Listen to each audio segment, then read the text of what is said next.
Boa tarde, muito obrigado à presença dos jornalistas que aqui estão, cinegrafistas, fotógrafos, técnicos, os que estão presencialmente, mas também os que estão virtualmente acompanhando e trabalhando nesta coletiva.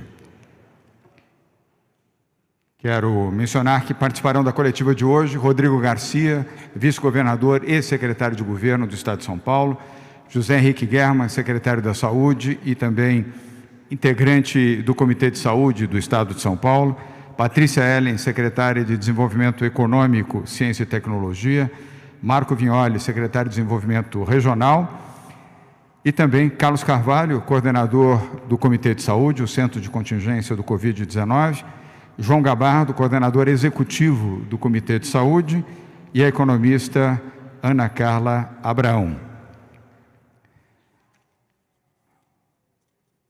Quero agradecer também à TV Cultura pela transmissão direta e ao vivo aqui do Palácio dos Bandeirantes, nesta coletiva, hoje, dia 10 de junho. Da mesma maneira, a CNN, a Record News, a Globo News, a Rede Vida, a Rede Brasil, Rede Família, TV UOL, TV Jovem Pan, TV Rádio Capital, TV Band News, além das demais emissoras de rádio e televisão e os veículos de mídia impressa e digital que estão aqui conosco nesta tarde.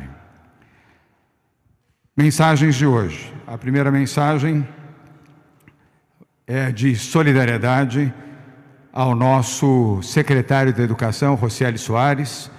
Rocieli está com a Covid-19 e está numa UTI, no hospital aqui de São Paulo. A nossa mensagem de solidariedade e apoio ao secretário Rocieli Soares e aos seus familiares. Nós temos certeza e convicção de que ele em breve estará de volta entre nós e que vai se recuperar da Covid-19. Ao Rocieli, que provavelmente terá notícia dessa mensagem, falo aqui em nome de todos os secretários e secretárias do governo de São Paulo. Segunda mensagem: muitas pessoas têm dito que a pandemia colocou todos na mesma tempestade,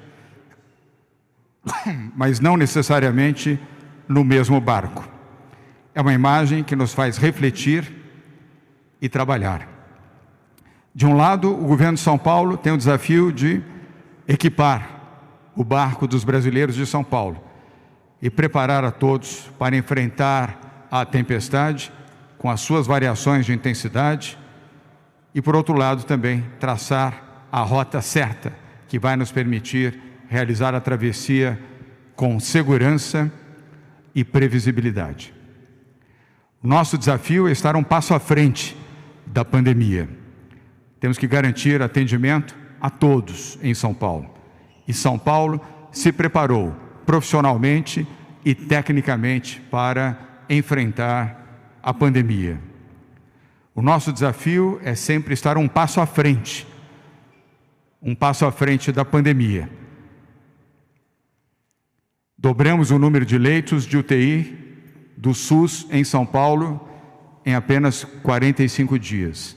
Mais de 7.100 leitos disponibilizados para o atendimento a vítimas do coronavírus. Com a estrutura da rede privada, temos uma proporção de leitos de UTI maior do que a Itália, a França ou o Reino Unido. Comparado a outros lugares que estiveram no epicentro da pandemia, São Paulo realizou uma quarentena menos restritiva desde o início. E este trabalho feito em São Paulo, sob o comando do Comitê Médico, o Centro de Contingência do Covid-19, já salvamos em São Paulo 95 mil vidas. 95 mil pessoas tiveram suas vidas salvas pelo isolamento social e pelas ações feitas em São Paulo sob o comando do Comitê de Saúde, portanto, sob o comando da ciência e da medicina. Estamos salvando cerca de 40 vidas por hora e evitando a contaminação de 10 pessoas por minuto. O Plano São Paulo, que já anunciamos aqui, é um GPS que nos guia, orientado pela medicina, com a contribuição do setor econômico, para sairmos da crise com previsibilidade, segurança e o maior número possível de vidas salvas. Há 3 semanas, os estudos do nosso Comitê de Combate ao Coronavírus, Comitê de Saúde, indicavam estes estudos, que os casos iriam se estabilizar na região metropolitana e aumentariam no interior do estado. Mostramos os dados aqui. Vários jornalistas que estão hoje aqui presentes assistiram e acompanharam. Os que remotamente acompanham e participam da coletiva também. E muitos dos telespectadores que neste momento assistem esta coletiva da mesma forma. E foi exatamente o que aconteceu. Com transparência, que é uma marca desde o início do enfrentamento do coronavírus em São Paulo. Essa é a 68ª coletiva de imprensa que fazemos aqui, regularmente, para informar com transparência e responder a todas as questões relativas ao coronavírus, à economia ou aos temas correlatos à pandemia. Com o Plano São Paulo, que já anunciamos, podemos atuar melhor em cada região do estado e claramente temos, neste momento, um aumento de casos em regiões como Barretos, Presidente Prudente e Ribeirão Preto, que estão, neste momento, com a bandeira vermelha e que terão agora medidas restritivas na quarentena. Quero dizer aqui que a mesma disposição e firmeza que temos para avançar no projeto do Plano São Paulo, teremos também para recuar, teremos também para orientar medidas restritivas na quarentena. São Paulo não segue orientação política, São Paulo não segue orientação de pressão, nem econômica, nem partidária, nem ideológica, nem de qualquer ordem, exceto a orientação da ciência e da saúde. Nos últimos 85 dias fizemos assim e vamos continuar a fazê-lo. E eu tenho, pessoalmente, como governador de São Paulo, a convicção de que estamos no caminho certo, na rota certa, com uma boa estrutura e com a analogia que fiz, com uma tripulação bem treinada, com um bom comando, pessoas bem informadas e capacidade de reagir rapidamente para salvar vidas.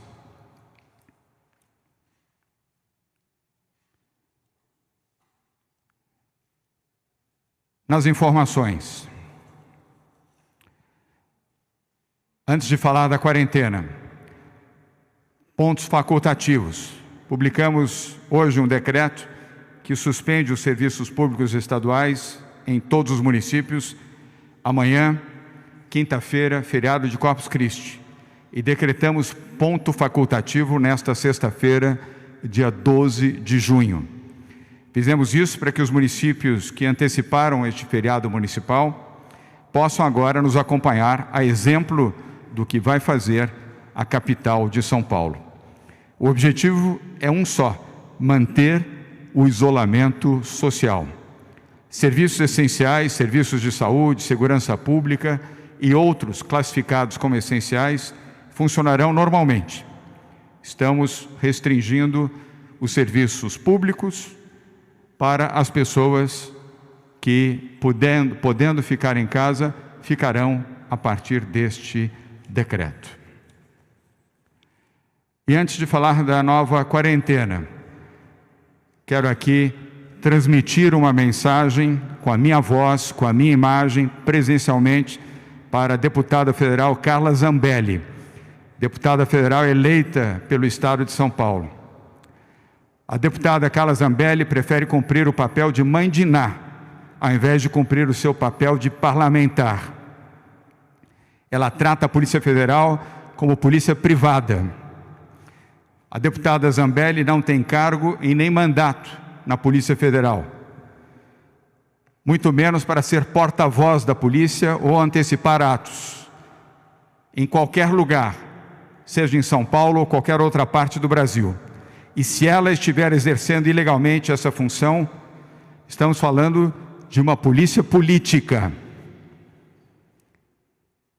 Quero registrar mais uma vez, deputada Carla Zambelli, e a todos que precisam ouvir essa mensagem.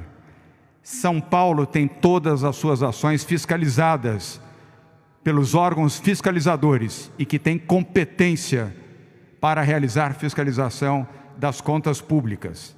Ouvidoria, Ministério Público, Tribunal de Contas e Tribunal de Justiça.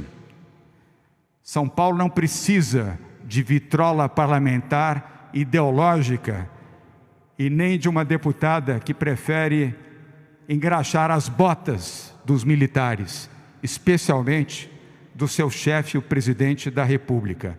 São Paulo pauta as suas ações pela transparência. E este é um governo que não deve e, portanto, não teme. Nova quarentena, Plano São Paulo. O governo de São Paulo decreta nova quarentena de 15 a 28 de junho. Será o 5º período de quarentena no estado de São Paulo. Esta nova quarentena será denominada quarentena heterogênea, onde será aplicado o Plano São Paulo. Será uma retomada consciente da economia, por fases e por regiões, conforme prevê o Plano São Paulo. Com cuidado, com segurança e dentro dos limites determinados pela ciência e pela medicina. E desta orientação nós não nos afastaremos. Feitas essas considerações e essas informações, vamos agora à complementação dos dados relativos a esta nova quarentena que se decreta a partir do próximo dia 15 de junho. E para essas informações, começamos com a secretária de Desenvolvimento Econômico, Ciência e Tecnologia, Patrícia Ellen. Muito obrigada, governador. Eu vou dividir a apresentação hoje com o secretário Marco Vignoli, então a gente vai se intercalar aqui um pouquinho. Lembrando que o Plano São Paulo é um plano de gestão e convivência com a pandemia. Por isso ele está preparado, como o governador mencionou, para ter gatilhos, tanto para melhoria de medidas restritivas, mas também para endurecimento de medidas restritivas. É um plano baseado em dados, indicadores e métricas claras, e é exatamente essa gestão que nós estamos apresentando hoje, de acordo com esses critérios e com os dados que estão sendo compartilhados com total transparência através do portal do Plano São Paulo, no site do Governo do Estado. Para iniciar, queria somente relembrar essa metodologia. Nós temos aqui duas principais dimensões para classificar as nossas regiões: a capacidade do sistema de saúde e a evolução da epidemia. A capacidade do sistema de saúde está sendo monitorada através da taxa de ocupação de leitos e também do total de leitos UTI COVID para cada 100 mil habitantes. Em ambos os casos, nós estamos acompanhando especificamente leitos UTI COVID. E na parte da evolução da epidemia, nós estamos acompanhando número de casos, a variação de 7 dias com relação aos 7 dias anteriores, número de internações de casos COVID e suspeitos, a variação de 7 dias com relação aos 7 dias anteriores, e número de óbitos por COVID, também a variação de 7 dias com relação aos 7 dias anteriores, e essa tabela também publicada em Diário Oficial, com o decreto do Plano São Paulo, traz quais são as notas de corte desses critérios. Nós, nessa nova calibragem, percebemos que ele tem funcionado bastante bem, sobretudo para calibrar as fases de alerta máximo, que é a fase vermelha, onde a indicação é a manutenção da quarentena atual, completa, sem abertura adicional de atividades. Na fase 2, que é a de controle, nós passamos a uma retomada gradual, muito consciente, porque é uma fase de controle, como o nome já diz, E a fase 3, que é de flexibilização, a gente já inicia um processo de abertura mais relevante dos setores, e por aí sucessivamente com a fase verde, que é a abertura parcial, e por fim a fase azul, que não está aqui, que é o normal controlado, onde todos os setores voltam a operar, mas com a aplicação de protocolos rígidos. Nos próximos dias nós vamos engajar aqui algumas discussões importantes de recalibragens que estão sendo feitas e discutidas diariamente com o Centro de Contingência e também consideração de outros indicadores para a melhoria constante desse trabalho. Na próxima página, relembrar que esse trabalho nos trouxe até aqui. Essa foi a primeira atualização apresentada no dia 27 de maio, e essa é a regionalização que está vigente até essa sexta-feira, e a partir de segunda teremos a nova regionalização. Na próxima página, nós temos primeiro uma reflexão geral sobre o Estado, que é muito importante. Com todo o esforço que foi feito nas últimas semanas, nós tivemos uma melhora significativa dos indicadores-chave na média geral do Estado. Com relação à taxa de ocupação de leitos, nós tivemos uma melhora, e a taxa média foi de 72,6% para 69,1%. Mais de 3 pontos percentuais de melhoria na taxa de ocupação na última semana, por um trabalho que foi feito tanto de contenção da pandemia, quanto com a adição de novos leitos de UTI. E vemos também que o número de leitos melhorou muito, de 15,4 para 18,1 leitos a cada 100 mil habitantes, com a chegada dos respiradores também, que foi fundamental nesse processo. Na evolução da epidemia, também temos notícias muito importantes, positivas, com relação ao número de casos. Na última semana houve uma estabilização e uma pequena redução com relação à semana anterior, de menos 1%. As internações estáveis, com um pequeno aumento de 7%, e óbitos, uma estabilização com uma pequena redução também de 3%. Falando um pouco do impacto disso regionalizado, porque a gente viu que o impacto ele varia, né, e é por isso que a quarentena ela é regionalizada, ela é heterogênea, como disse o governador.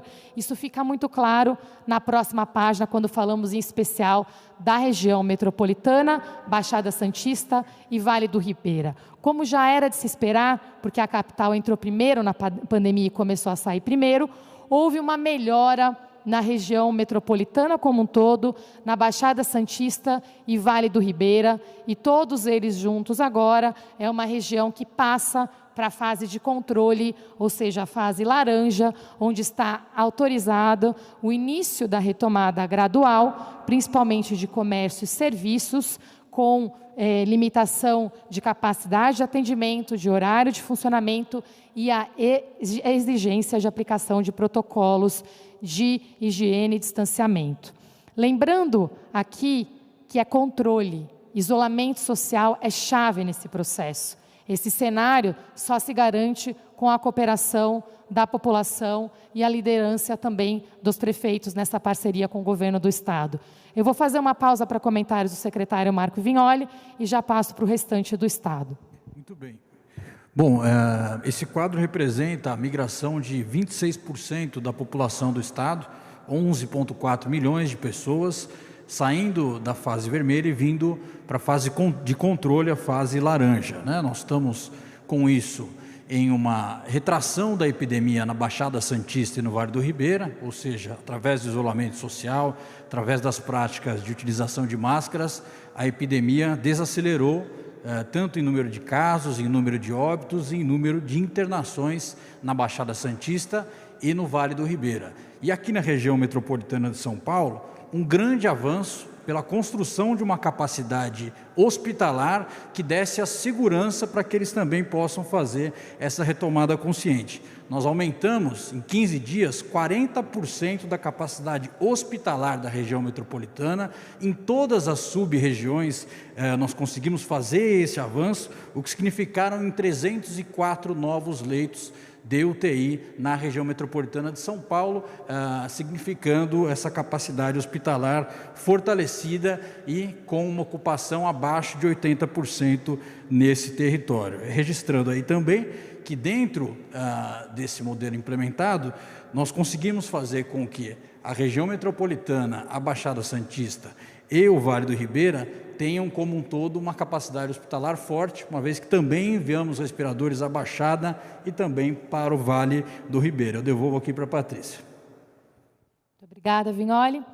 Agora, então, aqui a mensagem para a região metropolitana, Baixada Santista e Vale do Ribeira, é essa perspectiva de melhora que precisa ser mantida com o trabalho consciente de retomada gradual e manutenção do isolamento da população. Na próxima página, nós percebemos que, no interior, a mensagem é diferente. Nós vamos precisar endurecer as medidas restritivas, como já era esperado, já trouxemos na tendência na semana anterior e tem sido trazido também pelo Centro de Contingência. Houve um aumento da propagação da epidemia, apesar da ocupação de leitos estar bastante sob controle na região, com algumas exceções que eu já vou mencionar, que são bem importantes. Então, primeiro, 3 regiões que o governador já mencionou aqui requerem uma atenção especial, que são a região de Ribeirão Preto, a região de Barretos e a região de Presidente Prudente. A região de Ribeirão Preto teve um crescimento de casos, principalmente no que diz respeito a internações de casos Covid suspeitos e também de óbitos. Nessa última semana, o crescimento acima da semana anterior de internações foi de 51%, e a variação de óbitos acima da semana anterior foi de 100% na região de Ribeirão Preto. Na região de Presidente Prudente, a variação de internações foi de 60%, e a de óbitos foi de 50% a mais com relação à semana anterior. E para finalizar, a região de Barretos teve um crescimento de internações de 93% acima da semana anterior e de 100% em óbitos. Então, o interior requer uma atenção para a região como um todo, para a maioria das DRS, das Diretorias Regionais de Saúde dessa região. A recomendação é a manutenção da fase laranja de controle, mas também nessas 3 regiões mencionadas, a recomendação é de aumento da restrição, de endurecimento das medidas restritivas devido ao momento de atenção que estamos vivendo. Vale lembrar que essa é uma medida cuidadosa do Estado, porque nessas regiões nós temos leitos, continuamos investindo em leitos e a capacidade de atendimento continua sob controle, e eu já vou comentar em detalhes como tem sido feito o trabalho do Estado aqui para garantir essa capacidade de atendimento, para que ninguém fique sem essa atenção tão necessária com a pandemia. Secretário Vignoli. Muito bem. Bom, a secretária Patrícia registrou as regiões que foram para o vermelho, as outras que estavam no amarelo também vieram para o laranja no interior do estado, verificando uma tendência em todo o interior de evolução dessa pandemia e um momento de controle, ao mesmo tempo que na região metropolitana, na Baixada, no Vale do Ribeira, a gente registra essa desaceleração. É fundamental dizer também que as regiões de Sorocaba e Campinas, apesar de estarem com níveis de laranja, tem uma tendência de evolução na pandemia também. Nós tivemos aí um crescimento do número de casos, de internações nessas regiões. Todos os dias nós estamos fortalecendo essa capacidade hospitalar. Hoje são mais 89 respiradores sendo distribuídos para o interior, ontem foram mais de 100, amanhã serão mais uma leva de respiradores também para todo o estado de São Paulo. Essa capacidade está sendo fortalecida, mas é fundamental dizer que esse é um momento de controle e atenção no interior do estado, e nessas regiões eu registro a tendência para Sorocaba e Campinas também de uma evolução na pandemia. Ainda não superou esses índices, mas como nós já adiantamos anteriormente, em 7 dias nós podemos regredir se for necessário, e já deixamos em alerta também essas 2 regiões. Na próxima página, uma síntese do impacto desse novo faseamento para todo o estado. Para 27,5 milhões de pessoas do nosso estado, a situação atual se mantém com relação à classificação anterior. Então, a maior parte do nosso estado hoje terá a classificação mantida e, em especial, na fase laranja de controle. Houve uma melhora né, também para 11,4 milhões de pessoas, principalmente na região metropolitana, onde há essa transição para o laranja, e também para a Baixada Santista, que tem feito um trabalho muito importante na contenção da pandemia. E para 5,3 milhões de pessoas, haverá um impacto do endurecimento das medidas restritivas, e entendendo, tanto para os líderes aqui, para os prefeitos, quanto para a população, que o mais importante é a gente entender que é a fase correta para o momento que estamos vivendo, e que através da aplicação dessas medidas nós conseguimos fazer a retomada de uma forma mais efetiva para todo o Estado. O registro final é que, como nós dissemos aqui, e deixar muito claro, a partir da próxima segunda-feira, essas regiões avançam para a próxima fase, seja na regressão, seja também no avanço daquelas que estavam em vermelho e vão para laranja. Então, até domingo segue a quarentena atual, e a partir da segunda-feira até o dia 28 nós seguimos um novo modelo. Então é fundamental que os prefeitos usem os próximos dias para pactuar com o comércio, pactuar os protocolos fundamentais para esse retorno, e o façam de forma ordenada, gradual e faseada para a segurança e a vida da população. E agora, na próxima página, respeitando o nosso compromisso de transparência total, de gestão baseada em dados e evidências, está aqui o cálculo dos indicadores que foi feito para cada DRS, com base nos dados que todos têm recebido e que estão disponíveis para todos. O que é importante nesse mapa? Nós vemos aqui que, honrando o compromisso, o governo de São Paulo está fazendo uma atuação muito forte na gestão da capacidade do sistema de saúde. Fica nítido, inclusive, que a maior parte das regiões estão com leitos a cada 100 mil habitantes em verde, e a capacidade, a ocupação de leitos também está em verde. Isso é muito positivo, porque mostra que as pessoas que vão precisar de atendimento terão acesso a esse atendimento. Alguns estão em amarelo e alguns em laranja. Obviamente, os em laranja também são as regiões mais populosas que nós temos, então tem um desafio maior aqui para mudar de posição. Você precisa adicionar muito mais leitos para mudar, mas ainda assim vocês veem aqui claramente, não há nenhuma região do estado hoje em vermelho com relação a leitos. Por outro lado, ali na evolução da epidemia, nós vemos que as regiões que que precisam agora de um endurecimento de medidas restritivas, elas estão tendo esse impacto pela evolução da epidemia. E aqui mostra que nós temos um papel muito importante dos nossos prefeitos e prefeitas, e também da população. Porque para que essas regiões passem para outras fases, onde a gente possa ter menos medidas restritivas, é importante que a gente faça uma retomada gradual, muito consciente das atividades, com controle, respeitando o momento em que o município e a região se encontram. Não adianta a gente tentar avançar, tentar flexibilizar além do recomendado, porque o impacto é imediato, e isso nós vemos aqui no painel. E, além disso, precisamos de uma grande colaboração da população com a manutenção do respeito ao isolamento social.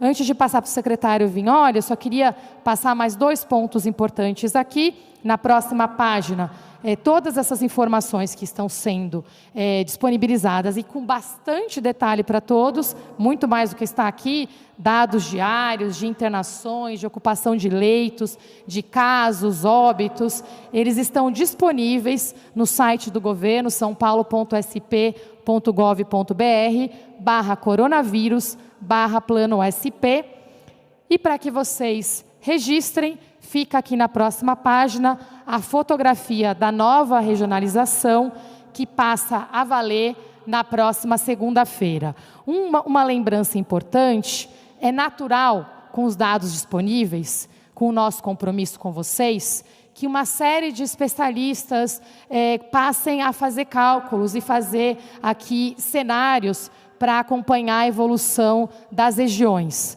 Nós não somente entendemos, como incentivamos que isso seja feito, mas pedimos para todos a responsabilidade de evitar antecipar aqui respostas, porque o quadro sempre fica pronto no dia anterior, conforme o nosso compromisso com vocês, e às vezes essas fake news acabam impactando a vida de milhões de pessoas, né? Quadros com faseamentos errados, com informações com a fonte do governo que não é do governo. Então incentivamos que todos façam sim suas análises, mas lembramos aqui a responsabilidade de cada um de nós para a gestão dessa pandemia. Entramos juntos, precisamos sair juntos, com base em evidências, com base em dados, muita transparência, mas também muita solidariedade, e lembrando que é por isso que a retomada é uma retomada consciente, né, que contamos aqui com a consciência de todos aqui presentes. Muito bem, só para finalizar, agora com a transparência de ter esse dashboard diário com as informações todos os dias, a atualização semanal não vai mais acontecer, ela é diária e todos podem acessar através do nosso portal. Como a gente pode ver, a Baixada Santista, por exemplo, tem todos os índices melhores do que estavam antes, e agora tem também somente a taxa de ocupação que mantém ela no laranja. A gente vai poder aferir essa tendência de melhora diariamente através do nosso portal, dando transparência à evolução desse processo, que vai se dar em parceria com os gestores locais para uma implementação gradual, faseada e segura para a população. Obrigado, Marco Vignoli. Obrigado, Patrícia Ellen. Hoje a nossa coletiva, quero lembrar, ela vai até às 14 horas, um assunto com muita densidade e muita informação. Aliás, transparência se faz assim, com qualidade, com dedicação, com informação, sem pressa, sem esconder, sem ludibriar, sem mentir. Vamos agora ouvir Ana Carla Abrão. Ana Carla é a coordenadora do Conselho Econômico, Conselho Voluntário, do qual ela é a coordenadora, e integram este conselho, além da própria Ana Carla Abrão, os economistas Pércio Arida, Alexandre Schwartzman e Eduardo Haddad. E o trabalho destes conselheiros, destes economistas, ao lado do Comitê de Saúde, foram trabalhos fundamentais para a elaboração, ao lado da equipe do Governo de São Paulo, do denominado Plano São Paulo. Ana Carla. Obrigada, governador. Uma boa tarde a todos os presentes e todos que nos assistem e nos ouvem. Eu vou fazer aqui algumas considerações sobre o plano, que eu acho que nesse momento é importante destacar. Lembrando que o plano foi anunciado e, a partir daí, nós estamos justamente nesse esforço de comunicação para que todos entendam a forma como o plano foi elaborado, os conceitos que estão por trás desse plano. Mas, basicamente, é importante que a gente tenha muito claro alguns dos pilares desse plano e, principalmente, por que ele é elaborado em fases. Existem 3 conceitos aí muito importantes que levam a essa estruturação por fases. Em primeiro lugar, o gradualismo. Mais uma vez, nós aqui estamos falando de uma retomada consciente, de uma modulação da quarentena. Não estamos falando aqui de uma reabertura ampla e restrita. Ao contrário, estamos falando aqui de uma gestão da quarentena que se faz por fases, inclusive fases que avançam e fases que recuam do ponto de vista do isolamento, como já foi mostrado aqui pelos secretários Vignoli e Patrícia Ellen, e que aqui temos nessa atualização clareza em relação a isso. Segundo ponto fundamental do plano, transparência. Os indicadores são objetivos, os indicadores são claros e eles estão aí sujeitos ao escrutínio de toda a sociedade que vai ter que terá acesso a essas informações e poderá, portanto, avaliar todas essas tendências que intuitivamente a gente já tinha em mente e que elas vêm se confirmando com base nesses indicadores. A questão, inclusive, do avanço da epidemia pelo interior é algo que os indicadores mostram e, claramente, isso se reflete nessa evolução que era esperada e que, acima de tudo, tem que ser controlada, que tem que ser faseada. O terceiro conceito é o dinamismo. Afinal de contas, o plano é um plano de gestão e ele tem que responder aquilo que os indicadores estão mostrando. E é isso que a gente espera que aconteça, tendo em vista que alguns indicadores vão melhorar, outros indicadores estão piorando, e o importante é termos clareza de que as respostas adequadas estão sendo tomadas, como no caso de hoje. Como no caso, por exemplo, eventualmente, das duas regiões que estamos colocando em alerta, como Sorocaba e Campinas, porque nós temos que monitorar.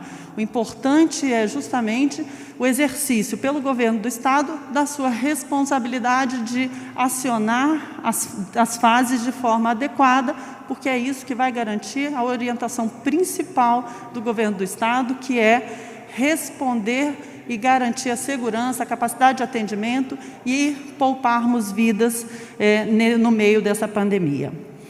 Bom, tem um outro aspecto que não está dito, mas que ele é muito importante, que é a pactuação com a sociedade.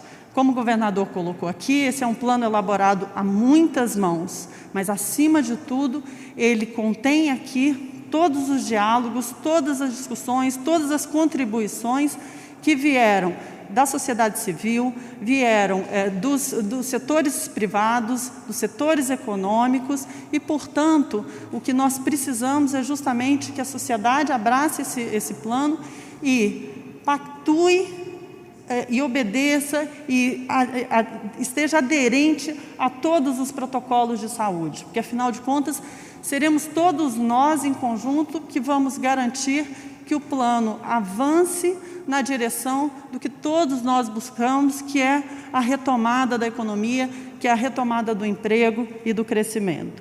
Então, essa pactuação com a sociedade, essa pactuação e o entendimento por parte da população e dos diversos setores que agora começam a ser flexibilizados é fundamental, porque é isso que garantirá a nossa evolução nessa direção. Finalmente, é importante lembrar, e eu sempre coloco esse tema, a relevância da testagem. O governo do Estado lança aqui e já vem intensificando todos os esforços de testagem, e é importante que também esse aspecto seja abraçado pelo setor privado para que a gente garanta o monitoramento.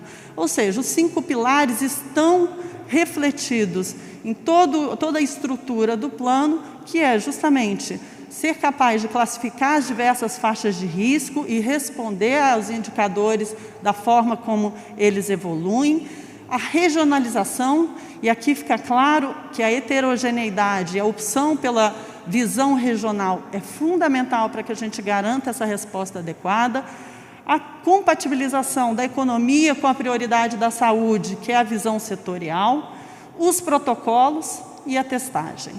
Esses 5 pilares é que vão determinar a nossa capacidade de gerir de forma cada vez mais eficaz, mais eficiente, todo o processo da pandemia.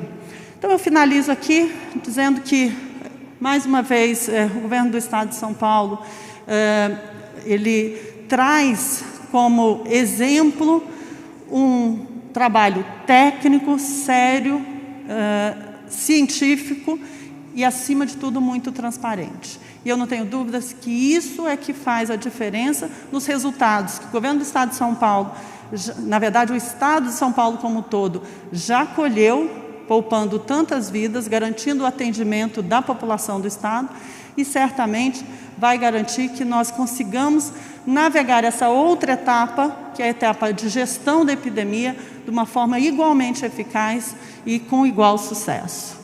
Então, muito obrigada, governador. É uma honra poder participar desse processo, contribuir juntamente com os meus colegas de conselho e, claro, com toda a sociedade, com todo o governo do Estado nesse projeto.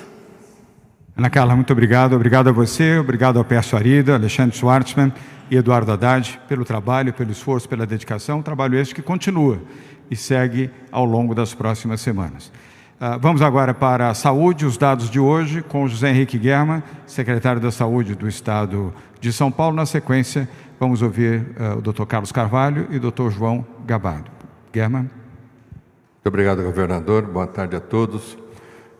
Os dados de Brasil de ontem são 739.500 503 casos confirmados e 38.406 óbitos. No estado de São Paulo, dados de hoje, nós temos 156.316 casos confirmados e 9.862 óbitos, o que dá mais ou menos 6% dos casos, né? Tivemos de ontem para hoje um aumento de aproximadamente 3,7% do número de óbitos, né? Nossas taxas de ocupação em UTI para o estado todo está em 69,1%, para a Grande São Paulo 76,6%. Estão internados nas nossas unidades em UTI 4.953 casos, pacientes, e em enfermaria 8.123 pacientes. Esses são casos tanto confirmados quanto ainda suspeitos. E já foram dadas 29.616 altas hospitalares para esses pacientes que passaram em todo o sistema de saúde. Obrigado. Obrigado a todos, Henrique Germann. Agora vamos para Carlos Carvalho, coordenador do Comitê de Saúde. Obrigado, governador. Boa tarde a todos. Só queria confirmar e deixar claro para vocês e para todos que nos estão assistindo que essas evoluções desses números de casos, das internações e dos óbitos, elas foram no passado, algumas semanas atrás, foram alvos de estudo e de modelos por uma série de pesquisadores do nosso centro de contingência.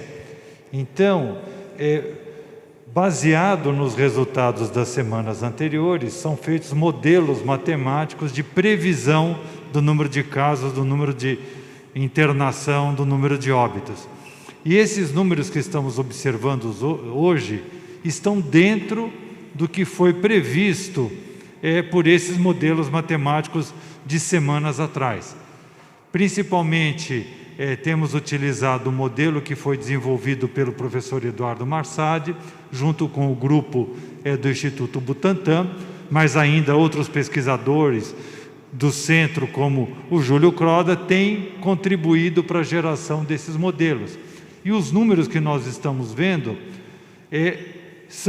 estão dentro do que nós esperávamos. Então, essa elevação que nós observamos todos os dias é uma elevação pequena e ela está dentro do esperado, e acreditamos que estamos conseguindo ter aqui em São Paulo, ter aqui no Brasil, o mesmo resultado que foi observado na China, que foi observado na Itália, na França, no Reino Unido, nos Estados Unidos e outros países.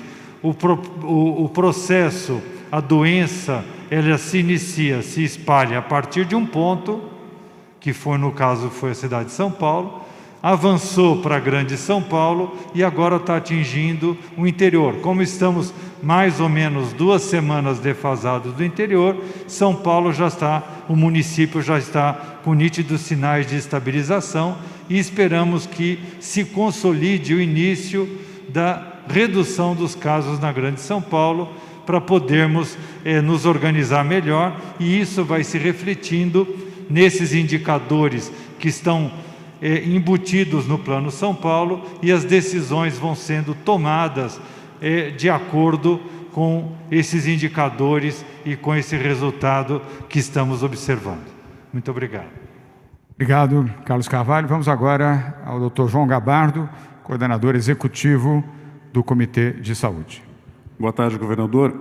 Eu pediria para que colocasse o slide do status dos indicadores, por favor. Enquanto isso, a gente vinha falando para vocês, nas entrevistas coletivas anteriores e nas nossas manifestações, o quadro dos indicadores com as cores.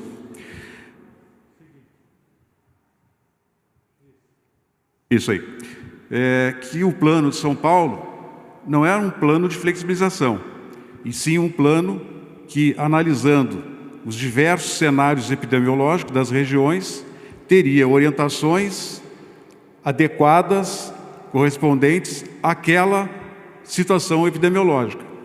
Muito na linha da manifestação ontem do ministro da Saúde, numa recomendação para o resto do país que as diferenças regionais, as diferenças estaduais sejam consideradas e que nós tenhamos planos, orientações distintas, de acordo com a situação epidemiológica de cada estado e dentro dos estados, em cada região, que é o que nós estamos fazendo aqui em São Paulo. Eu queria mostrar para vocês aquela linha que fala da variação do número de casos, que ela está quase que na sua maioria amarela e tem uns poucos já verdes, nem um laranja e nem um vermelho. Isto, nós encontramos esses cálculos mostrando de uma forma até bem confortável que mesmo com a ampliação do número de testes, não houve uma ampliação do número de casos. E o que significa nós estarmos bem nessa questão da identificação de novos casos? Dentro de 2 semanas, isso vai se manifestar na próxima coluna, aquela coluna que fala na variação de internação hospitalar. Porque quando se diminui o diagnóstico de pessoas com coronavírus, nas próximas semanas, reduz a pressão, reduz a necessidade de internação hospitalar. E isso, dentro de mais 2 semanas, se reflete na terceira coluna, que é a variação de óbitos. Porque quanto menos casos, menos internação e logo adiante, menos óbitos. Então, nos deixa bastante confortável a visualização dessas informações, e isso de uma forma bem transparente mostra qual que é e como é que nós vamos trabalhar com esses vários cenários e quais são as orientações que cada um deve ter. Obrigado. Obrigado, doutor João Gabardo.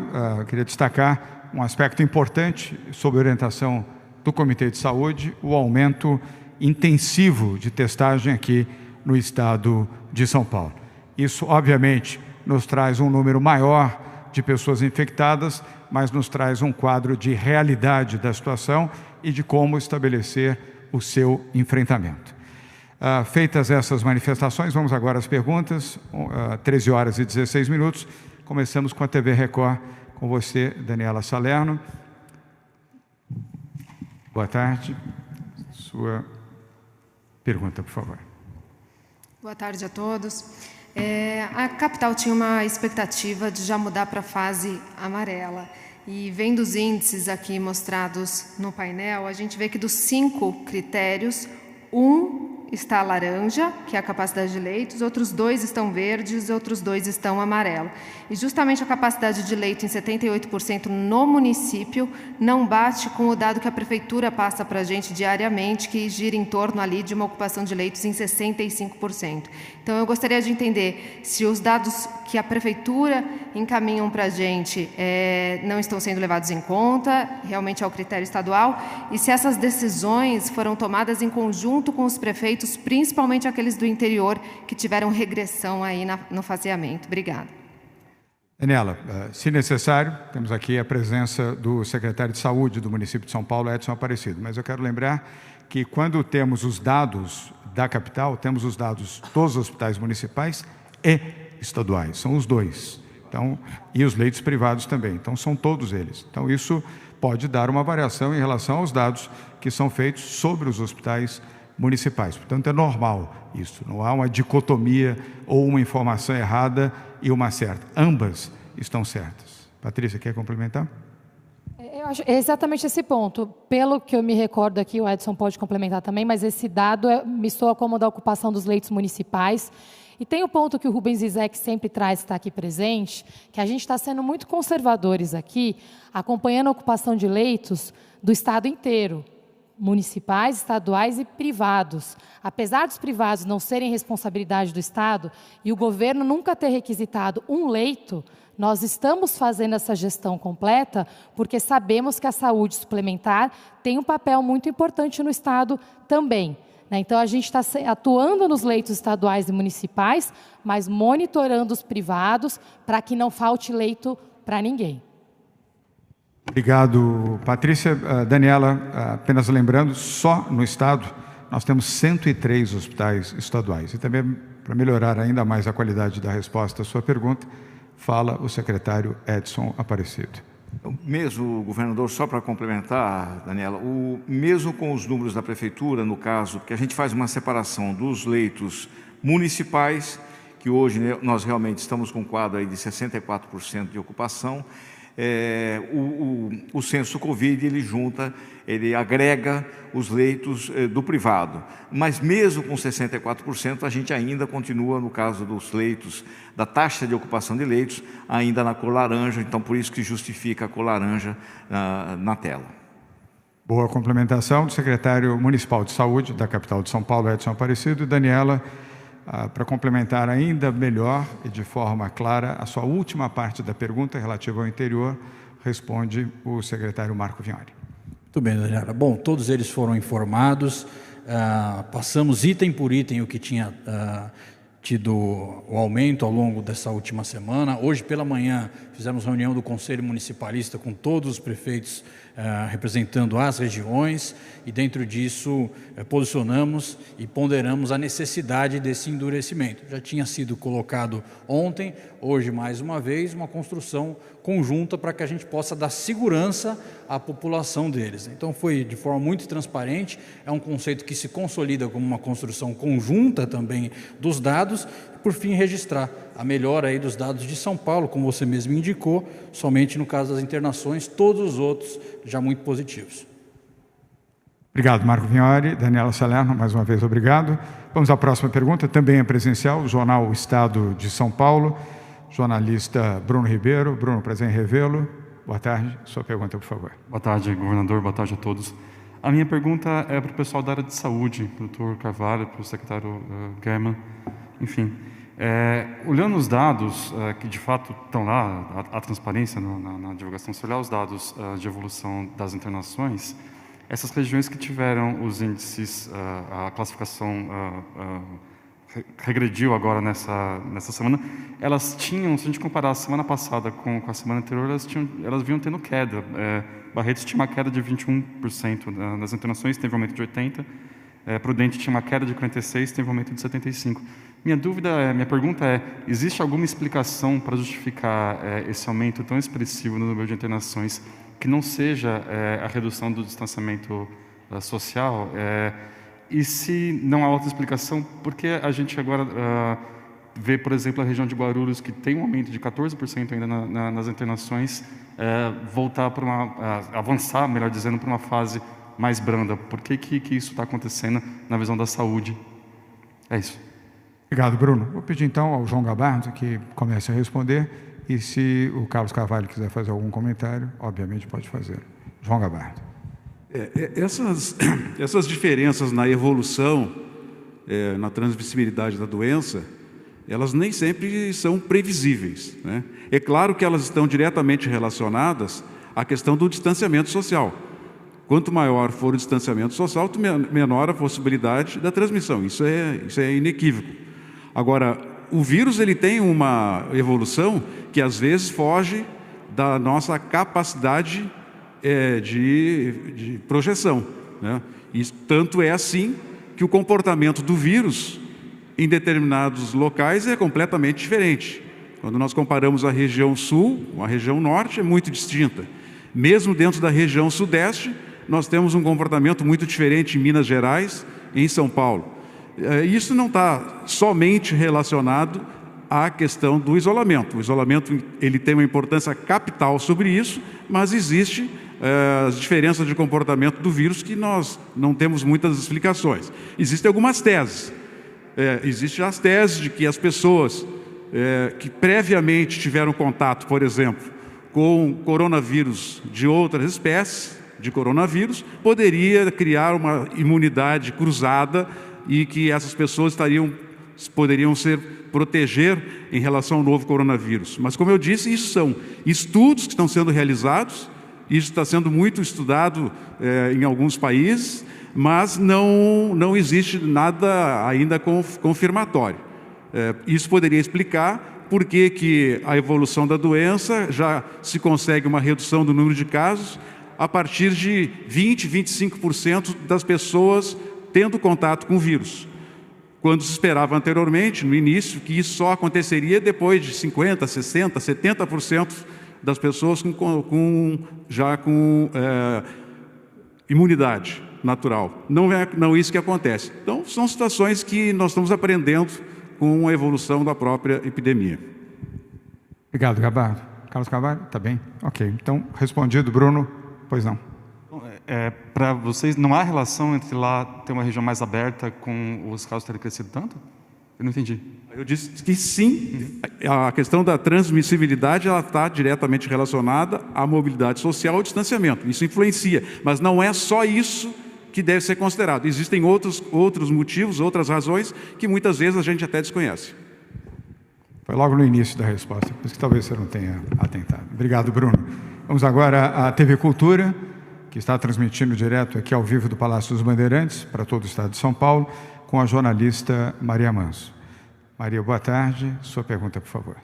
Boa tarde a todos. Para o pessoal da saúde, eu queria compartilhar uma preocupação minha. As imagens hoje do retorno das lojas de rua na cidade de São Paulo mostram imagens de aglomeração na porta das lojas, com filas para entrar, e as pessoas numa sede de sair e as compras, se isso preocupa a equipe da saúde, especificamente aqui na cidade de São Paulo, pelo tamanho do comércio.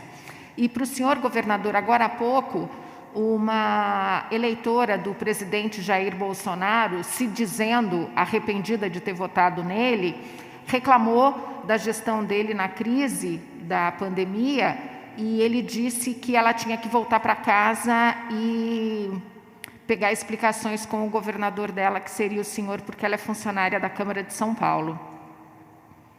Bem, vamos começar com a primeira, e eu vou pedir mais uma vez ao Edson Aparecido para que possa responder. Você se referiu especificamente à saúde na capital de São Paulo. O Edson capturou a pergunta da Maria Manso e tem um microfone para ele. E, na sequência, a segunda pergunta, logicamente. Bom, os índices na cidade de São Paulo hoje, tanto em relação ao número de casos, como também ao número de internações, ele tem, sobretudo em internações, tem uma queda bastante importante nesses últimos 12 dias. Os protocolos assinados entre a Prefeitura e os vários segmentos autorizados no decreto do Governo do Estado estabelecem condições de distanciamento social, de higiene e sanitização, e também de comunicação bastante rígidos, né? Acompanhamos aí, sobretudo, a questão do funcionamento da capacidade instalada de apenas 20% dos equipamentos, 4 horas de funcionamento. O prefeito também disponibilizou para a cidade de São Paulo mais 2.700 ônibus para funcionar, e os dois setores que voltaram, o de comércio que voltou hoje, que funciona entre 11 e 15 horas, não vai colidir com o de shopping centers, que deve ser autorizado amanhã, que é das 16 às 20. Então, todo o cuidado está sendo tomado na assinatura dos protocolos, e o prefeito já também colocou de maneira muito clara que qualquer reincidência dos números, seja de casos, seja de internações, nós vamos depois rediscutir. Então, o que vai nortear o funcionamento desses setores da economia vai ser exatamente o acompanhamento dos dados da saúde. Perfeito. Obrigado, Edson Aparecido. Maria, apenas dando uma pincelada adicional aqui, a correta e completa manifestação do Edson Aparecido. Agora é um momento de boa gestão das cidades, não só da capital de São Paulo, como também das demais. Prefeitos e prefeitas devem agir corretamente e devem fazer a gestão diária e o acompanhamento diário do movimento nas suas cidades e também das ações de saúde, como está fazendo a capital de São Paulo. Em relação à eleitora, eu assisti sim, eu vi as imagens hoje pela manhã, naquela, nem pode se chamar de coletiva, enfim, naquele encontro na porta do Palácio do Alvorada. A minha resposta a esta eleitora, sim, a senhora está certa e, felizmente, a senhora vive em São Paulo, onde o governador e o governo adotam medidas corretas. E, felizmente, a senhora, como eu, também está arrependida do seu voto. Muito bem, vamos à próxima, que é Peterson Gobetti, da VTV, da Baixada Santista. Obrigado, Maria, pelas perguntas. Que está aqui presente. Peterson, obrigado mais uma vez. Sua pergunta, por favor. Obrigado, boa tarde, governador. Obrigado, boa tarde a todos. Em primeiro lugar, eu gostaria, se fosse possível, de uma explicação técnica, mesmo com a reclassificação especial da Baixada Santista para a fase laranja, por que não é possível já promover a flexibilização a partir já de amanhã?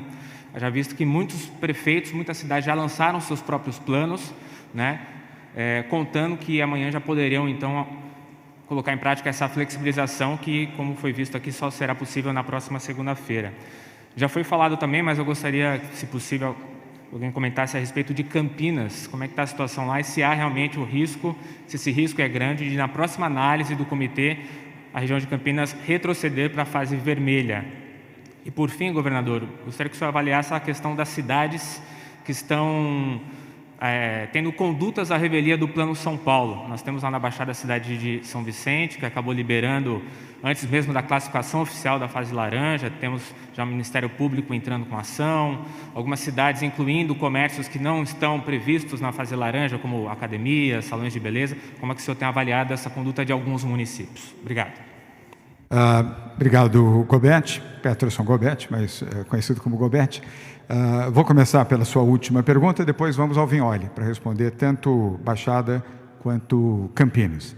Em relação aos poucos prefeitos, vamos chamar assim, rebeldes, que tentam romper a orientação do Plano São Paulo e tentam relaxar aonde não devem, estão sendo barrados pela Justiça. O Ministério Público, em São Paulo, tem cumprido um papel excepcional, correto e rápido na adoção de medidas de proteção à vida, assim como o Tribunal de Justiça do Estado de São Paulo também. Ou seja, todos os prefeitos que tomaram a liberalidade, Gobetti, de abrir, tiveram que fechar por determinação do Ministério Público, ou os que ainda recorreram, perderam por decisão do Tribunal de Justiça do Estado de São Paulo. Portanto, é melhor que não façam, porque chega a ser vexatório um prefeito determinar a abertura, rompendo a orientação do governo do Estado, e em menos de 48 horas ter que fechar, porque o Ministério Público determinou. E pior ainda, os que recorrem,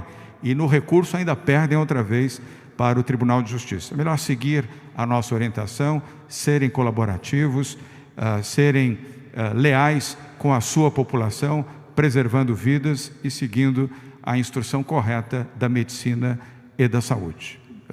Marco Vignoli. Muito bem. Bom, importante registrar a boa atuação da Baixada Santista em todos os momentos desse combate ao coronavírus, mas São Vicente como um ponto fora da curva em vários desses momentos, né? Não é a primeira vez que isso ocorre. A liminar foi dada, então se encerrou essa questão com São Vicente nesse momento. O que a gente pede para a segurança e para a saúde da população de São Vicente é que possa seguir a flexibilização de acordo com o risco inerente à região. É uma preocupação nossa, grande, e o registro que é um ponto fora da curva na boa gestão que os prefeitos da Baixada Santista têm feito ao longo desse processo. Os números estão aí, a evolução foi dada ao longo desse período. Nós registramos aqui desde o início a quarentena de 15 dias, né? Portanto, ela se finda no domingo, na segunda-feira começa o novo momento.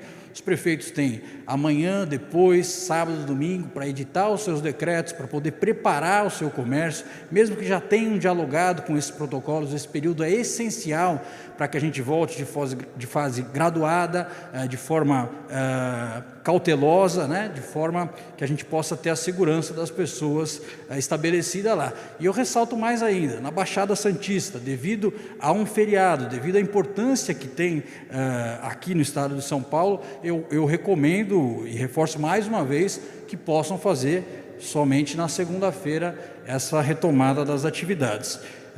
No que tange a região de Campinas, eu reforço aqui mais uma vez o alerta dado da tendência de aumento do número de casos, né, 48% nesse período, 36% na variação de internações e 24% no número de óbitos.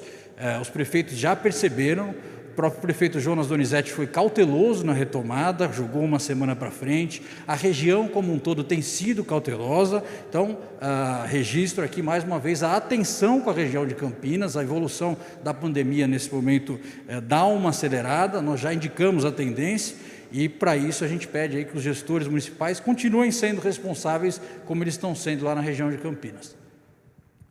Obrigado, Marco Vignoli. Gobete, apenas para complementar, 3 registros de prefeitos, entre muitos, que têm tido conduta muito correta até aqui. O prefeito de Campinas, Jonas Donizete, o prefeito de Santos, Paulo Barbosa, e o prefeito de Ribeirão Preto, que teve, o Duarte Nogueira, que teve o discernimento, a consciência de compreender a situação mais difícil da sua região, que deu um passo atrás e ele compreendeu perfeitamente, está orientando a sua população e a sua comunidade empresarial também de forma correta. Ou seja, é perfeitamente possível seguir as regras de uma maneira equilibrada e com respeito à orientação da saúde. Só não quer seguir quem não deseja fazê-lo. E ao não desejar fazê-lo, enfrentará a justiça. Obrigado, Gobete. Vamos agora a Marcela Ibelli, Diário do Grande ABC. A Marcela está online. Ou temos o Xandu. Vamos com o Xandu, que já está aqui em tela. Xandu, você andou mais rápido, passou na frente da Marcela, já está em tela. E já estou vendo ali, isso é uma brincadeira, ao lado do glorioso escudo do Esporte Clube Corinthians Paulista, o glorioso escudo do Santos Futebol Clube, o meu time. Estou feliz de ver as 2 imagens aí na sua prateleira, Xandu.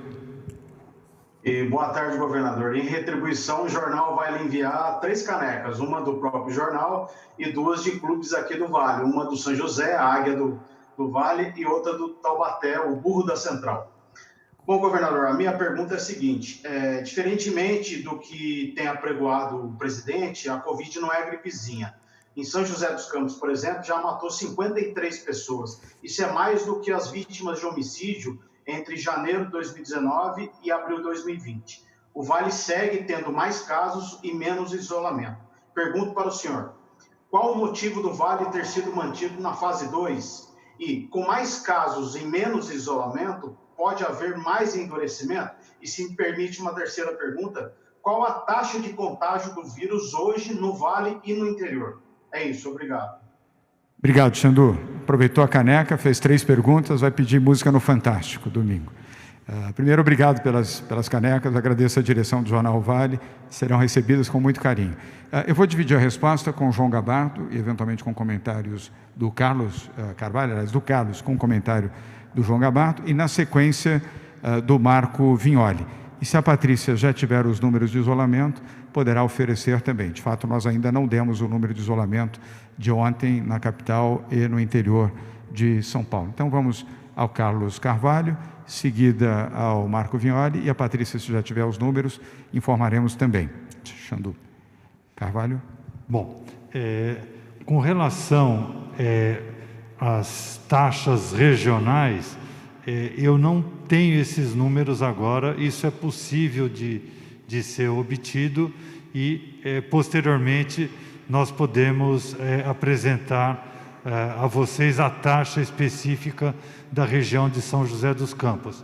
Mas, de qualquer maneira, o importante é que está sendo seguido os protocolos e cada região informa os seus dados e as secretarias dos municípios informam e, através do censo Covid, nós conseguimos fazer todo esse levantamento, inclusive vocês também têm acesso transparente a todas essas informações.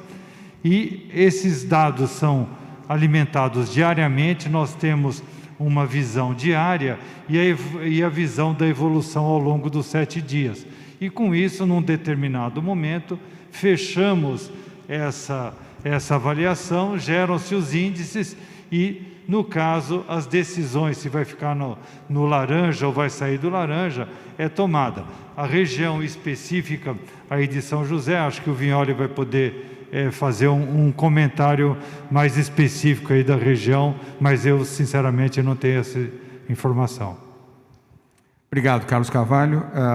Antes de passar para o Vignoli, você mencionou na sua pergunta, eu anotei aqui, se o Estado descarta intensificar medidas mais duras de isolamento na região. Não, se houver necessidade, só não faremos isso por deliberação. Só adotaremos medidas ou recomendaremos a adoção de medidas mais duras se houver essa necessidade e a saúde comprovar esta necessidade. Como fizemos hoje, aliás, com Barretos, Ribeirão Preto, para citar 2 dos 3 exemplos aqui, anunciamos hoje. Isto é uma visão responsável e essa visão continuará nas próximas semanas. Agora vamos ao Vignoli para a complementação da pergunta do Xandu Alves, do jornal O Vale, lá de São José dos Campos. Muito bem, Xandu, muito boa tarde. Bom, os dados nos apontam que, quanto à capacidade hospitalar do Vale do Paraíba, 50% de ocupação de leitos e também 11,9 leitos por 100 mil habitantes, nós ainda estaremos na fase verde, no que tange a essa capacidade. E mesmo assim, hoje o governo do estado envia mais 40 respiradores para a região, o que vai fortalecer ainda mais essa capacidade.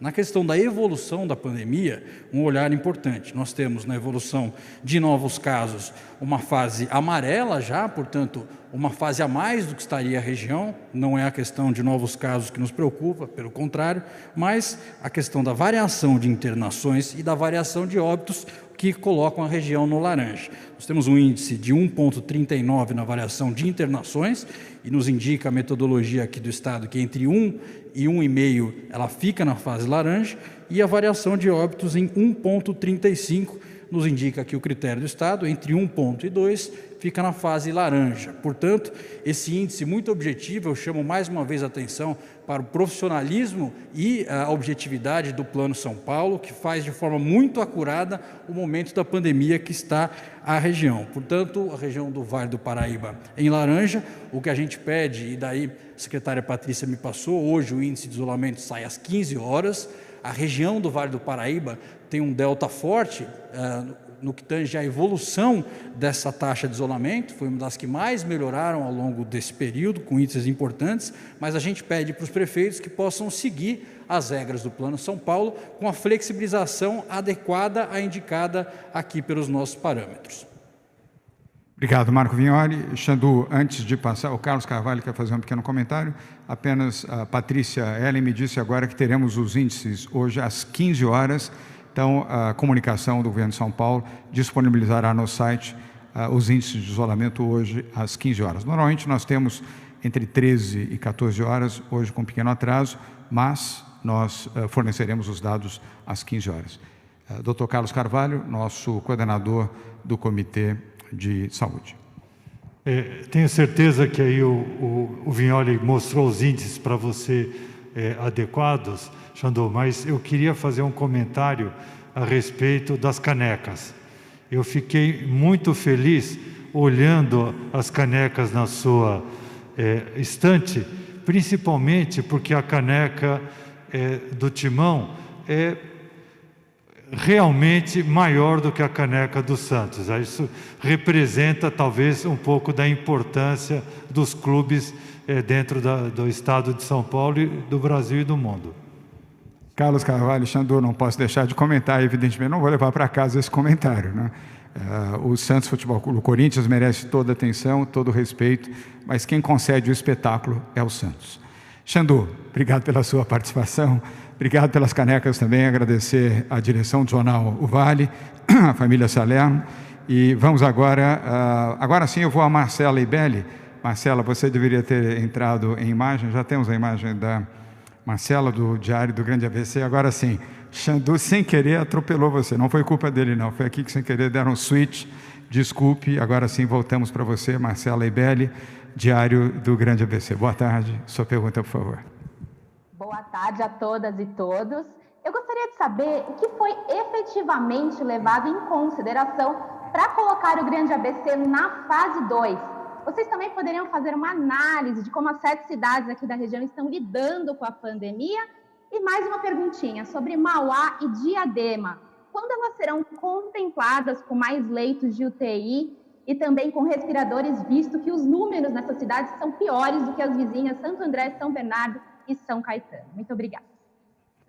Obrigado, Marcela. Vou pedir ao Marco Vignoli, o nosso secretário de Desenvolvimento Regional, para responder as duas perguntas. Se alguém aqui da bancada quiser complementar, é só pedir a palavra. Muito bem. Bom, registrar o grande esforço feito ao longo dos últimos dias para fortalecer a capacidade hospitalar, ou seja, mais leitos de UTI para a população do Grande ABC. Com isso, nós conseguimos chegar a 68% da ocupação de leitos no ABC. Esse número era superior a 86% na análise feita há 14 dias atrás e, portanto, superamos uma taxa de ocupação agora inferior aos 80%, o que leva a região para a fase laranja. O que nos preocupa ainda na região é a questão da variação de óbitos durante o período, e esse ainda é o que leva a região para a fase laranja como destaque negativo. Destaque positivo, esse fortalecimento no número de leitos. Sobre os leitos de Mauá e Diadema, nós fizemos também um grande trabalho em parceria com eles. Já chegaram 10 novos respiradores em Mauá, 10 novos irão. Em Diadema já enviamos também 20 respiradores, desses 20 leitos que nós estamos avançando lá. Avançamos em todo o ABC, todas as cidades, as 7 cidades do ABC receberam respiradores e tiveram a sua capacidade hospitalar fortalecida nesse período. Obrigado, Vignoli. Marcela, muito obrigado pela sua participação. Ela que é jornalista do Diário do Grande ABC. Vamos agora nós vamos tirar você de tela, isso, obrigado mais uma vez, Marcela. Vamos agora a 2 últimas perguntas presenciais. A penúltima é do jornalista Marcelo Bacejo, da TV Gazeta. Marcelo, obrigado por estar conosco mais uma vez. E boa tarde, sua pergunta, por favor. Boa tarde a todos. Um dos principais índices que são usados para ser baseado o Plano São Paulo de retomada gradual da economia é a capacidade hospitalar. Hoje, São Paulo novamente registrou o recorde de óbitos em 24 horas e, embora a capacidade hospitalar seja muito importante, a Alemanha, por exemplo, na Europa, tinha uma das maiores capacidades hospitalares e ainda assim adotou lockdown. Esse possível movimento de abre e fecha, dependendo da piora dos índices, não preocupa em relação a uma retomada mais consistente, não trará mais danos para as empresas, para os comércios? E outra pergunta que eu tenho para o Dr. Carlos Carvalho é em relação aos cálculos que são usados pelo Centro de Contingência do Coronavírus. Todas as projeções vêm condizendo com a atual situação do Estado. Eu gostaria de saber quais são as projeções futuras através desses cálculos, se vocês já têm, se são projeções otimistas, como se dará a evolução da pandemia nas próximas semanas e meses. Obrigado. Estava aqui só, como são 2 perguntas, estava consultando aqui, Marcelo. Então, a primeira pergunta eu vou pedir à Patrícia Ellen para responder e a segunda ao Dr. Carlos Carvalho. Vamos lá, Patrícia. Muito obrigada. Então, exatamente por isso o nosso modelo é bem conservador. Ele olha a capacidade do sistema e a evolução da pandemia. E sempre vale a pior das 2 classificações, não é uma ponderação. Vocês viram aqui que as 3 regiões que pioraram tem uma capacidade muito melhor que a da Alemanha, inclusive. A gente tem ali uma folga bastante grande no sistema, mas a nossa preocupação de controle da pandemia é muito maior, exatamente pela integração do Estado. Então, é sempre a pior classificação dos 2 pontos. Tá? Sobre os cenários, o Dr. Carlos vai complementar, mas ele mesmo já compartilhou aqui, há uma semana atrás, a gente compartilhou o cenário até o final de junho, e a gente tem usado esses cenários de casos, de óbitos, como referências diárias para o nosso trabalho e continuamos exatamente dentro dos cenários projetados em ambos os casos. E lembrando mais um ponto, que os óbitos, eles estão sempre refletindo 2 semanas para trás, né? E por isso, atendendo ao centro de contingência, o ponto, se você for pensar de tudo aqui, o que mais vale como peso de classificação é a quantidade de internações de casos COVID e casos suspeitos. Mesmo sem teste, se a pessoa está com sintomas, a gente está sendo conservador e considerando no número também. Obrigado, Patrícia. Antes de passar ao Dr. Carlos Carvalho, a Ana Carla quer fazer um breve comentário. Ana. Obrigada, governador. Alô? Obrigada, governador. Queria fazer um comentário sobre a questão de abrir e fechar e o impacto disso sobre a atividade econômica. De fato, claro que assim, o ideal seria que nós avançássemos sempre numa única direção. Do ponto de vista da economia, esse seria o melhor dos cenários. Mas é importante que a gente entenda, primeiro, como eu falei aqui anteriormente, O plano é dinâmico e ele precisa ser dinâmico para que o governo do Estado responda à prioridade principal, que é a capacidade de atender a população e a capacidade de, claro, controlar a epidemia. Então, esse processo é algo que nós teremos que conviver com ele, e aí a importância da transparência, para permitir que cada município, cada setor acompanhe o processo, acompanhe as tendências, para que ela também, esse setor ou essa atividade econômica, possa se planejar nessa direção. Agora, lembrando que a adoção dos protocolos, o uso de máscaras, a testagem, são fatores que fazem com que a gente aumente a segurança e aumente, claro, as chances da gente avançar mais e reduza as chances da gente recuar do ponto de vista do isolamento. Então, transparência, esse dinamismo e capacidade de planejamento são fatores que estão por trás do plano e que têm justamente esse olhar econômico para a gente garantir essa segurança. Perfeito, Ana Carla. E eu complementaria, Marcelo, com comprometimento do setor privado a seguir as regras sanitárias e oferecer condições de distanciamento social, álcool gel, respeito pelos seus funcionários com fornecimento gratuito de máscaras, luvas quando necessário e também aos próprios clientes. Ou seja, é um trabalho conjunto. Quanto mais pessoas ajudarem, mais rapidamente venceremos. E agora, complementando, Dr. Carlos Carvalho. Então, Marcelo, o modelo matemático que temos acompanhado e que vem tendo um fitting da curva, uma distribuição da curva bastante em cima da realidade dos casos que têm ocorrido, obviamente ele tem uma variação. Então está projetado para até o final de junho, dia 28 de junho, está projetado numa expectativa aí de uns 200 mil casos, variando de 190 mil a 265 mil, se a população do município e da região se mantiver com pelo menos 50% de isolamento social. E a perspectiva de óbitos, que talvez nós cheguemos no final do mês, se continuar nessa mesma proporção, na faixa de 20 mil óbitos ao final do mês, variando de 16 a 22 mil, sempre mantendo essa taxa de isolamento. Agora, nossa expectativa é que as medidas e esses sinais de alguma diminuição, como o Gabardo mostrou naquela sequência, como está diminuindo, estamos mais no verde e no amarelo, naquela faixa, quando vamos caminhar, que é o número de casos, quando vamos caminhar para o número de internações e vai isso refletir no número de óbitos, como está diminuindo aqui, esses números nós precisamos refazer os cálculos e eventualmente ver se essa curva teve uma inclinação um pouco menor e com isso esperamos com certeza ter um número menor de casos de internados e um número menor de óbitos. Obrigado, doutor Carlos Carvalho. E, Marcelo, na segunda-feira já teremos um novo cenário e apresentaremos aqui na coletiva de imprensa. E lembro também que a TV Gazeta, sua emissora, está ao vivo nesse momento, transmitindo esta coletiva de imprensa. Vamos agora à última pergunta de hoje, da TV Globo News, jornalista William Cury. Will, não posso perder a oportunidade da brincadeira, dizendo que você é sempre bem-vindo, mas sentimos sempre a falta de Beth Pacheco. Amanhã ela vem, tá? Com você, Will, nós temos muito carinho por você também, você sabe disso. Bom, agora, depois da risada, vem a porrada. Eu vou destacar que o governo sempre disse, desde o início do Plano São Paulo, que da mesma forma que as cidades podem avançar de fase na quarentena, elas podem voltar. Mas chamou a atenção a curiosidade das cidades, das regiões de Presidente Prudente e Barretos, porque elas iniciaram na fase amarela, só que tiveram uma piora acentuada dos índices e tiveram que voltar para a fase vermelha. Minha pergunta é, claro que talvez não fosse possível imaginar que isso fosse acontecer quando o Plano São Paulo começou, mas olhando agora, houve um erro de cálculo a colocar essas cidades na fase amarela direto, em vez de colocar na fase laranja? Talvez, se elas tivessem começado na fase laranja, os índices não teriam piorado a ponto de ter que voltar para a fase vermelha. Qual que é a avaliação do governo sobre isso?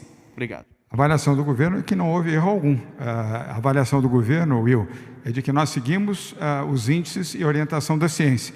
Se fosse orientação política, sim, talvez tivéssemos agido como você mencionou. Não que você estivesse induzindo nesse sentido, mas aqui não há política, não há pressão política, não há pressão econômica, há determinação da saúde. São os índices que compõem as nossas decisões. Cidades que merecerem, pelos índices, avançarem para uma faixa de maior liberação, avançarão. As cidades que deverão manter, por conta dos seus índices, a sua posição, manterão. E as que tiverem que regredir, regredirão. Essa é a nossa posição, clara e objetivamente. Patrícia Ellen? Eu acho que é isso, tanto que a progressão está sendo feita fase a fase, em alguns casos a gente retrocede 2 fases, exatamente para não correr o risco, né, de que a epidemia volte a se alastrar numa velocidade que não seja controlada. E acho que a gente já reforçou aqui algumas vezes, e é importante a compreensão de todos, que foi feito um trabalho com muito esforço nesses últimos 2 meses e meio de toda a população, né? Então, nós não podemos colocar esse esforço em risco, né? E exatamente por isso essa postura firme de controlar a pandemia em todas as regiões do Estado. Obrigado, Patrícia. Vignoli, quer fazer algum comentário? Só registrar que, bom, as decisões são todas feitas baseadas em dados, né? Então, na comparação feita anteriormente, elas estavam em uma fase, agora elas vêm para a fase vermelha, o que não impede delas evoluírem nesse período e daqui a 14 dias, na próxima avaliação, elas avançarem. Assim é o Plano São Paulo. Critério objetivo, decisão quando necessário, endurecimento ou flexibilização. E nesse modelo nós estamos agora com um percentual maior do que a gente tinha antes em flexibilidade, né? Nós registramos agora 6% da população do estado na fase vermelha, enquanto antes era 26%. Portanto, o acerto na decisão tomada pelo Centro de Contingência no Plano São Paulo. Obrigado. A informação dos índices ajuda a compreensão também. Obrigado, William Cury. Quero também mencionar que nós torcemos e trabalhamos para que todas as cidades tenham bons índices, de todas as regiões. É o nosso desejo, mas acima do desejo estão os dados da ciência, da medicina e da saúde. Volto a mencionar aqui, não temos decisões personalistas, individualistas, autoritárias ou populistas. Temos as decisões que são amparadas na saúde e na ciência e nos números que são fornecidos e, obviamente, checados, avaliados, e aí as decisões são tomadas. Lembro que amanhã teremos sim a coletiva aqui, às 12h30, da saúde, porém não teremos coletiva nesta sexta-feira. A coletiva de sexta será realizada na segunda-feira, mas amanhã às 12h30 a coletiva da saúde ocorrerá aqui normalmente. São 13h56. Muito obrigado a todos por terem participado, aos que estão assistindo em casa. Por favor, fiquem em casa, se tiverem que sair, usem máscaras e usem também álcool em gel. Obrigado, fiquem sob a proteção de Deus. Boa tarde.